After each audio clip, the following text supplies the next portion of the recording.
Hello, I'm Anthony Treyas from strongmancoaching.com and your host for the New Man House Summit. I'm excited for yet another guest speaker who will be sharing here with us today for the New Man House Summit. The theme is empowering men to thrive, and that's exactly what has been happening through these messages that we've been getting from many of the different speakers that have shared so far. And I'm very excited really to be bringing you a different perspective from our guest today, who has been in the executive world, has achieved great success, and has worked with executives and understands their issues of time management and really making the time and the effort into looking at their health and fitness from a whole nother different angle. So I'm really excited to be bringing you on here today is Jeff, and I'm excited. So welcome, Jeff. How are you today? Hey, Anthony. I'm doing great. Thanks for having me.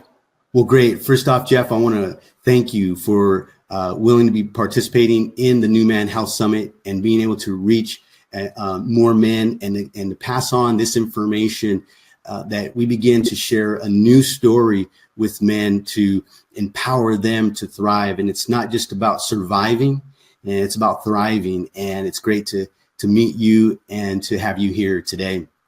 Would you take a minute to introduce yourself? Yeah, sure. My name's Jeff. I'm an executive health coach, and I coach mostly online, which is why I'm excited to do the summit with you here today, Anthony. And I'm happy to talk about who I help and give them some practical tips. Excellent.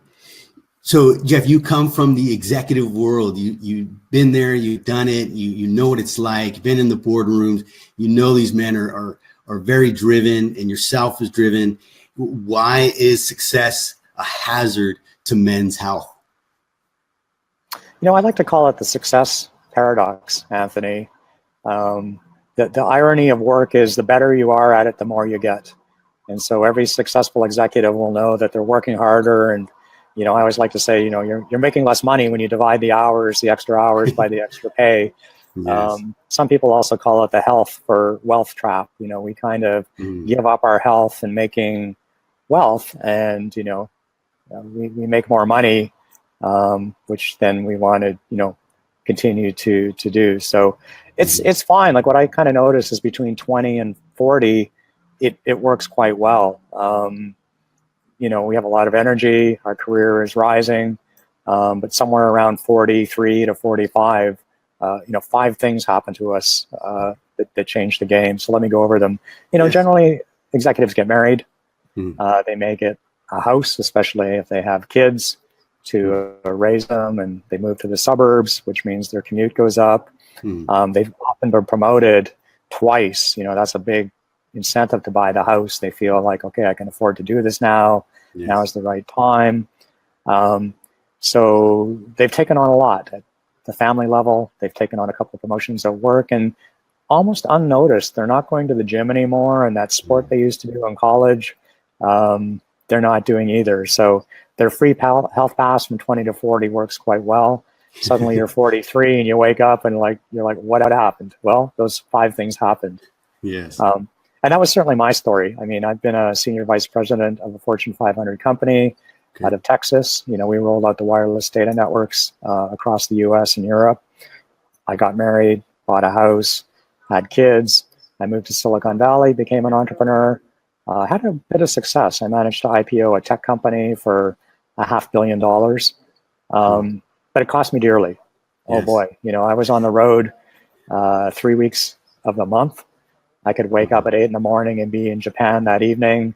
I was literally all over the world, and I'd come home and I'd never be sure if my key was going to go in the front door or if my family moved or had kicked me out. Wow.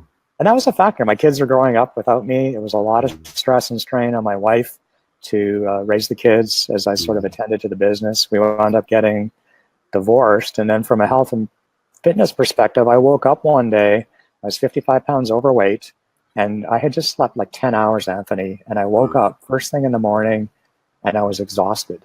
And I'm like, this has to change. I can't be waking up tired to start my day. So that's kind of a little background on sort of general what happens to executives and what happened to me. Yeah. So, Jeff, why do executives struggle with their health? They're very driven and they're successful. And you mentioned, we do have this amount of energy in our 20s and 30s, and any man over 40 can definitely relate to the differences of energy level. Why do you think executives, do not take care of their health and their well-being during and make it a priority in their life?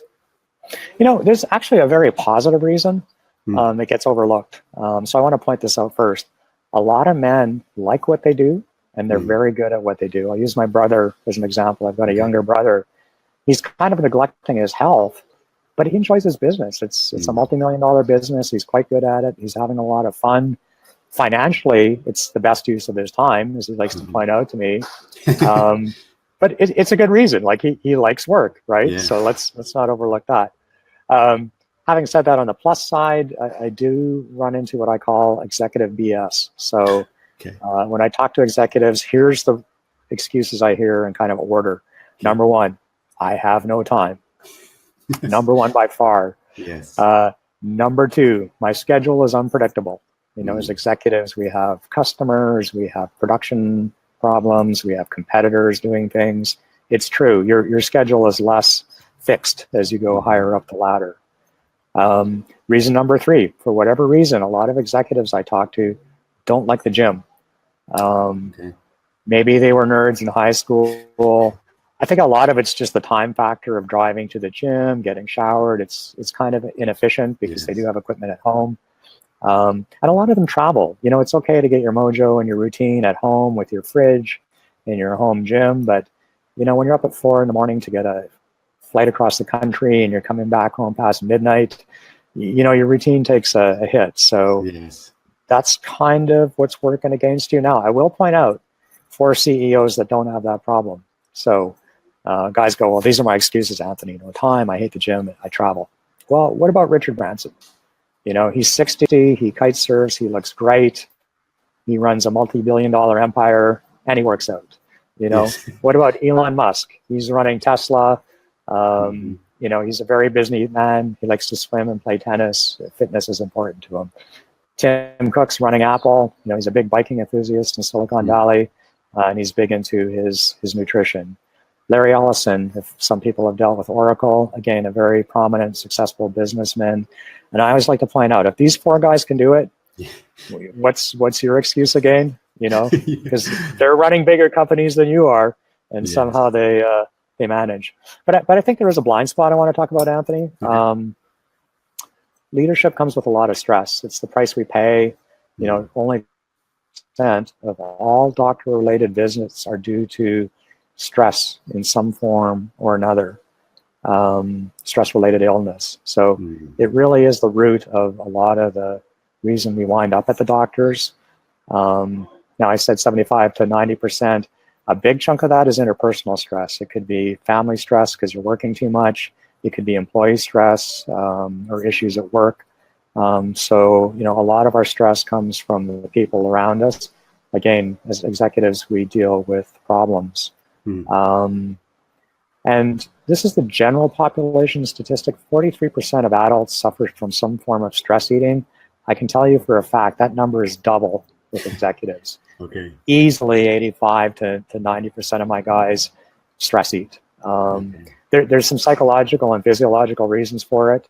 Cortisol being one of them. Our hormones get out of whack. We're not sleeping well. We're not eating well. We're not exercising. So stress is a real part of the executive role that just comes with the job.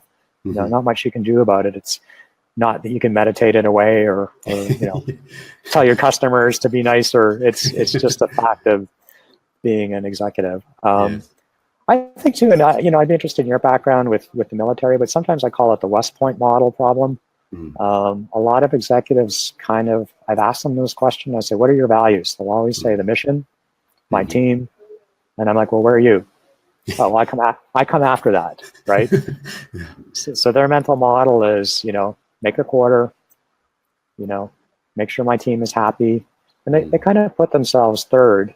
And of course, there's no time left over for third place. So the time to take care of themselves gets lost. And I say, well, look, when the business is in trouble, when the plane is going through some turbulence and the oxygen masks go down, you got to put yours on first. If you don't take care of yourself, how can you take care of the people you care about? So, I think a lot of this, I'm not blaming West Point explicitly, but I think we put the mission and the team often ahead of our health. And some of it's just being men. We don't like to be weak in front of our rivals. We wear our exhaustion as a badge of honor. And we're also embarrassed. My dad had a heart attack and he was too embarrassed to let my mom drive him to the hospital. He survived, but I'll never forget, like, my mom couldn't drive him because he didn't want to put her through all the trouble. So, you ask me what's hard for men, I would cite those factors. Okay. Well, Jeff, you have a different perspective on health and fitness. You mentioned being able to, you really don't have to delegate or schedule in something to do every single day when it comes to your fitness. And so how is your approach to health and fitness different? What I noticed, Anthony, is that fitness starts in the head. I like to say the body is a meat robot. The body will do what you tell it. You give it certain inputs, whether it's food or exercise, and you'll get certain predictable results. So the problem is rarely the body. Unless your doctor gives me a note with a clinically diagnosed disease or pathology, the problem is probably in your head. And so let me give you some examples. The Navy SEALs love to say this. When you're ready to quit, when your mind is ready to quit, your body's only at 40% of its capacity. And if you talk to bodybuilders, they say the same thing. When you can't lift that weight, you're probably lifting 40% of what you're capable of. And why? Is your mind is trying to protect you. It's trying to stop you from injuring yourself, right? So, the mind is the weak link. So what I do different in my practice is I really focus on the mental aspect. I'm certified in health psychology. And what that means is I'll analyze executives, and we kind of all have a pattern that we adopt somewhere around 20 or 22. When we leave home and our parents aren't sending us to the doctor and the dentist, and we're not under our parents' health insurance, and we leave school, we get to make our own decisions. And we'll snap into one of 10 predictable patterns and attitudes towards how we make our health and fitness decisions. So I'll talk about one of the tips at the end and one of my gifts of how guys can figure out what their pattern is. But it's things like, are you independent in your health decisions? Are you family driven? Are you more traditional? Are you more naturalist? Like, how do you put your value on healthcare? How do you think about it? Another thing I noticed with executives, they have very good health insurance. Some of them are on executive health plans, Anthony. This creates what I call moral hazard. The better your insurance, sometimes the worst guys take care of themselves. There was an interesting effect when Obamacare rolled out 8 years ago. In the state of Oregon, they used a lottery system because normally healthy people rush to take care of their health and sign up for good plans, and people that don't take care of their health don't sign up. Well, in Oregon, they mailed things out by, I think it was alphabetical. And so people got health care without any self-selection. And what they found out was the higher the level of healthcare, the worse the health. And the worse the healthcare, the more people took care of themselves. So I call this moral hazard. If we know that we're covered, maybe we take more liberties with our health. I also focus a bit on neuroplasticity and habit change. Health change is hard. Why? Well, we've got these patterns. We've had them since at least 2022. We've got these unconscious beliefs. And to get rid of them, our brain is wired to think a certain way. So we have to become conscious of that. We have to unwire it. To form a new habit, you have to repeat it maybe 100 times to remember to repeat it another 900 times. And at 1,000 times, the neurons start to sort of rewire together into a new pattern. So, you're trying to undo dumb stuff and you're trying to form something that doesn't exist. That's why it's hard, is you're actually physically changing the structure of your brain. And we have stories. I kind of like to say that, people have stories. Maybe they say, I have bad genetics. I have bad genes. Well, the most recent research shows that your genotype is not your phenotype. That is, your genetic DNA is not the phenotype, how it expresses That's right. in your life. It's how you choose to tilt the playing field that'll make all the difference. A diet study that literally came out last week showed that the type of diet and the type of gene had absolutely no effect on the final result. So it may tilt the field 1 or 2% this way or that way, perhaps at most, but really we can't use it as the excuse not to change our health. Yes. Lastly, and this I kind of focus on quite a bit with executives, the main reason you want to do it is productivity. When you get to 43 and your energy starts to drop, there's a couple of reasons. You've lost a lot of muscle over the last 2 decades. You've gained obviously some fat, which takes energy to haul around.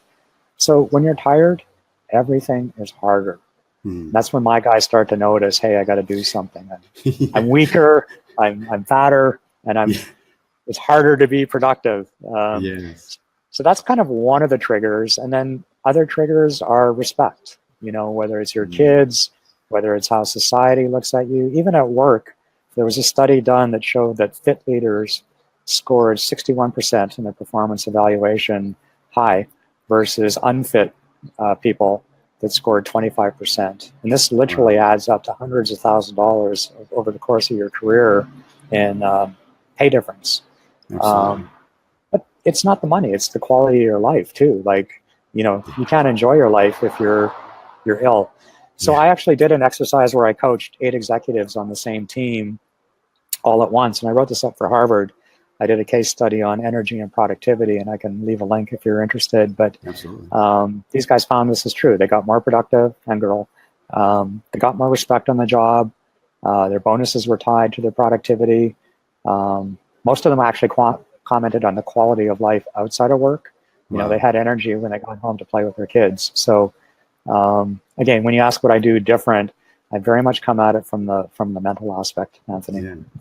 Well, I'm very glad that you brought that up, because oftentimes we don't really take in consideration our brain and how our behaviors, that the way we've been doing things for so long, is ingrained in the way we think. It's kind of the pattern that we've developed in ourselves, that if we want to change that pattern, we literally are needing to change and rewire our brain to go a different way than it normally is. And then oftentimes it's very easy to go right back to where we were before, because we're battling that pattern that we have in our life. And so it's very unique. And that's something that really many people don't understand, is they try. They're really putting in a lot of effort to make changes in their life. But oftentimes that's where I like to say where a lot of self-help books fail, is because here's this great information, and that's useful. But another thing that's most important is that whenever things start getting tough, such as someone who's trying to change their diet, or someone who's trying to add physical activity into their life, and it's something new to them, but they're really not enjoying it. And the minute that the first day they stop doing it becomes 2 days and becomes 3 days, and they just go right back to where they were before. So I'm really curious. You mentioned this before about 1 hour a week. Can you really lose fat and get fit in 1 hour a week? You sure can. And before I go there, Anthony, I just wanted to touch on the thing you said. A lot of it is how we frame our thinking, just to finish up on the mental aspect. So most people are shocked when I tell them this. Statistically, you are the leading cause of your own death. That's right. Okay. So you've heard the saying, you're your own worst enemy. I'm not going to go into the math here, but when you look at the fact that people die of diabetes and cardiovascular disease, what's going to kill you are your decisions. It's not terrorism or car accidents or illness. You are your own worst enemy statistically, and I can prove it. So, when you think of it that way, it's more incentive to say, I'm digging my grave with a fork here. Maybe, I should change things. So let me talk to how you can change it. Because I think one of the fallacies, going back to the mental aspect and what you can do with an hour a week, all of us have this all or nothing kind of mentality. well, to make changes, I'm going to have to be in the gym 20 hours a week, and I'm going to have to eat kale 9 times a day, and I'm going to have to become an ascetic monk and give up pleasure in life, right? So, Yes. we either inflate the cost, so it's so high, or we minimize the benefit. We say, oh, if I have a vitamin and go for walk the dog, it's too little. So, mentally we play games with ourselves. We turn it into Mount Everest, or we turn it into a pebble. But here's how you can use an hour. And I like to think of the ROI. So let me put it in executive terms. When you study knowledge workers, it's been found that after 55 hours of work a week, your productivity goes to zero. Now you can work 56, 57, 60, 65, 70, 75 hours, but after 55 hours, you're wasting your time. In fact, you could probably be hurting your business, more than helping it. So after 55 hours, you're not really being net positive productive. Take one of those useless hours reading emails at 2 a.m, okay, and invest it in your health. Okay, take 1 hour a week, put it in your health, and you will get 4 hours of productivity back. Richard Branson says so. I see it in my practice. Just by getting your energy back, that hour that you spend at work that's not productive, invested in you, and get back 4 hours. That's your 300% ROI. And the other question that people don't ask is, how much is enough? Again, nobody thinks, what's the minimum effective dose? We immediately think more is better. I have to, get the super gym membership and do too much. Well, an hour is plenty. Let me explain how. So here's your minimum effective dose. So nutrition, 42 minutes a week. So you generally eat 3 meals a day, 7 meals a week. That's 21. And every time you have a meal, I like to have people spend 1 minute looking at your food choices. How can I increase my protein? How can I increase my vegetables? How can I cut my white carbs? There's some very easy substitutions, upgrades, tricks you can play. And then I like them to take another minute in that meal and log what they ate. And there's some really great apps you can do on your phone. You can even take a picture of your meal and send it to me. But logging drives up the success rate like 500%. It just makes us conscious of what we're doing. Again, this takes 2 minutes a meal. There's a couple of other things we can do with shopping and recipes, but really it's 42 minutes a week when you add it all up. So there's 2/3 of your hour is just better nutrition, okay? 10 minutes a week on strength. Lean muscle mass is the leading factor in longevity. I don't know if people know this, the number one reason you wind up in a nursing home when you get older is you're too weak to get off the toilet. You have to go into assisted living because you just can't manage the bathroom. So muscle's important. And as guys, muscle's important just as part of being sort of a man. So I recommend 5 compound body exercises, 2 minutes each, once a week. These are on my website, by the way. Or you can find many, many alternatives out there, but a couple of squats, a couple of pushings and pulls, and you're done. And then the reason I use body weight is you can do it when you're traveling in your hotel room. You don't need a gym. You don't need equipment. You can do it waiting in line at Safeway to pay for your groceries. No excuses, right? So there's 10 minutes. The other 9 minutes we use on stamina. So the leading risk factor for cardiovascular mortality is your heart and lung efficiency. So we put 9 minutes into your cardio, generally 3 sets of perhaps 6 intense intervals of 3 minutes each. Gets you to 9 minutes. It could be running, it could be biking, it could be rowing. It can be anything you like to. So when you add that up, 42 plus 10 plus 9 gets you to 60 minutes a week. Outstanding. That's very unique in how you explain that, and I appreciate the breakdown of those things. And I think for myself, and I hope for many, will watch this again and go through those figures and be aware of how it's time management, right? It's really looking at your time in a different in a different way. And once you begin to do that, you'll be aware of the foods that you eat, the time or the things that you do with your time, and how you can how it can begin to for you to look at things in a different way. And I know that may be hard for someone who's kind of never experienced that before, but I really strongly encourage for people to look at their foods, take a picture of it, see where they can make changes. You've given some good tips. And that leads me to my next point is what tips can you offer? Any additional tips that you can offer to listeners today to help them and improve their health and their fitness? Yeah, sure, Anthony. I'd be happy to help out here. I mean, every business guy knows, every executive knows what gets measured gets done. You know, you have chartered accountants in your business. You have quarterly roll-ups. Mm-hmm. You know, you run the business in part by the numbers. Yes. So health and fitness is no different. You know, what gets measured gets done. The reason logging nutrition is important is you just make better choices. I don't change anyone's diet. I don't change anyone's exercise. You just pay attention to it, and logging and measuring it seems to make a difference. Surprisingly, though, you know, I was quite shocked that apps and wearables, everyone thought that was going to solve that problem by having the exercise app on your smartphone or the Fitbit. They definitely help, but they don't really produce the change. But one thing I did notice is making a difference is kind of what we're doing here through the webinar today and talking to each other over video. Everyone's got a smartphone or a laptop. Everyone's got some access somehow to some wireless data. So I'm heading up to the tip here, which is, you know, you can get support, you can get coaching, you can get information and transformation now easily online in your spare time, in the car, at the airport. You don't have to go meet a counselor at the office. You don't have to meet a trainer at the gym. You can assess online. You know, we have mastermind groups for business people.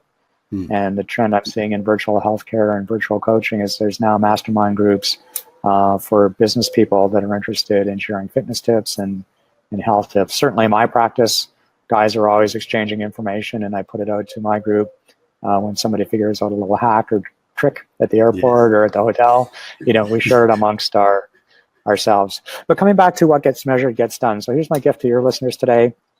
I'm going to offer 5 free online assessments. If you could post the link, that would be awesome. Let me just run over briefly what they are. Absolutely. One is to assess your health readiness. You know, how ready are you to change? You think you're ready? Well, let's numerically grade it and see if you're really ready or there's something holding you back. Yes. We will actually assess your health pattern type.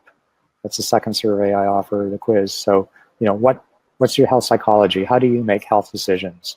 Are you prone to seek out information? Are you prone to avoid it? Do you trust your doctor too little or too much? How do you make your health decisions?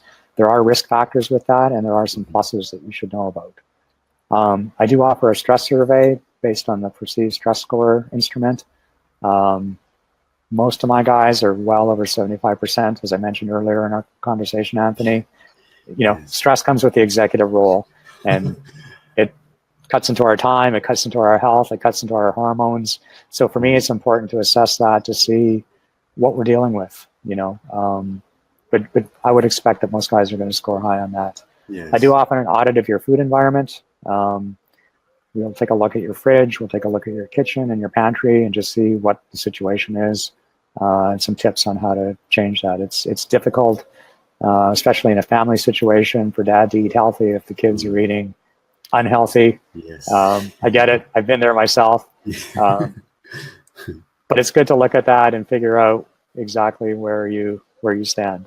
Yes. And lastly is social support. So logging is a very big thing that makes a big difference. And then our friends and the people that do or don't support us can make or break our success in becoming healthier and fitter. So I like to sort of audit your social circle. You may have heard the saying, Anthony, you are the 5 people you spend the most time with.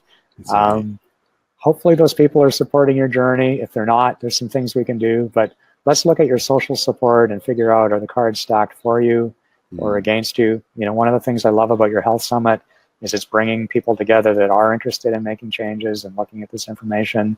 And that's a huge factor in your success. So again, I'll send you the link, and your listeners. Have that link up. Perfect. With this video. So for those who are interested, that link is available in the section, the text section of this video. So fantastic. Yes. So Jeff, we're at the end of this time together. I do want to appreciate you. I love the aspect that you bring, your experience in working with your own experience and being in the executive world. You understand that, you see where people are struggling.